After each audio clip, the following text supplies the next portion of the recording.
You may not be aware that your fridge needs a little maintenance. Particularly, it needs the dust vacuumed off of the coils. To do this job, you're going to want a brush like this. I'll put a link to this in the description.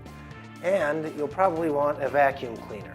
Down here at the bottom of the fridge, by the floor, there's this grating. And if you open the door to your fridge, you can pop this off. Usually this just has a little spring retention mechanism like this. There's a bank of coils underneath here. That's what transfers the heat out of the fridge. And if you don't clean this out every so often, it gets very inefficient because the heat transfer can't happen when the coils are all covered in dust. You may have coils on the back of your fridge, in which case you might want to pull it out.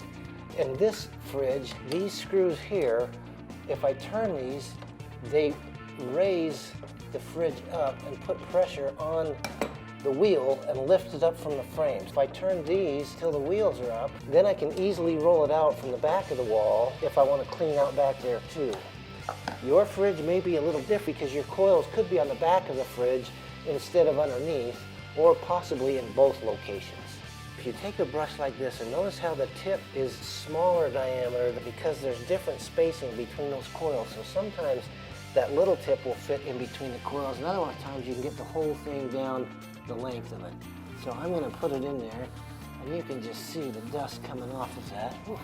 Now the fridge has started running, so the fan is blowing. It's blowing dust in my face.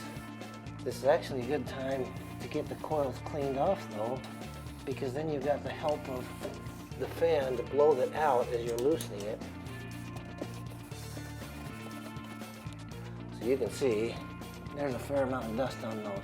And there's layers of the coils, so try to go on every layer, top and bottom. Now we grab our vacuum, suck up the dust.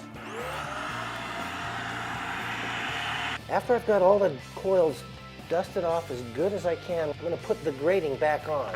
Before I do that, I have lowered the wheels. To put this back on, you just reverse the process, open the fridge, put these little spacer clips into the little clamps that hold them, and push it into place. So that little clip goes into that little spring clamp, and you just snap it in position. And then close the door, and the grating's back on, the coils are cleaned off, and we should be good to go. And there you have it, a quick maintenance tip for a refrigerator that will help it run more efficiently and last longer. This channel is geared for young men growing up without a dad. If that's you, then I hope you'll subscribe. If you haven't downloaded it yet, go to maptomanhood.org and download the free guide that will show you some of the lessons and milestones that will help you be successful as you grow into adulthood, even if your dad's not in your daily life. And always remember, you do have a dad that loves you. And I'll see you on the next video.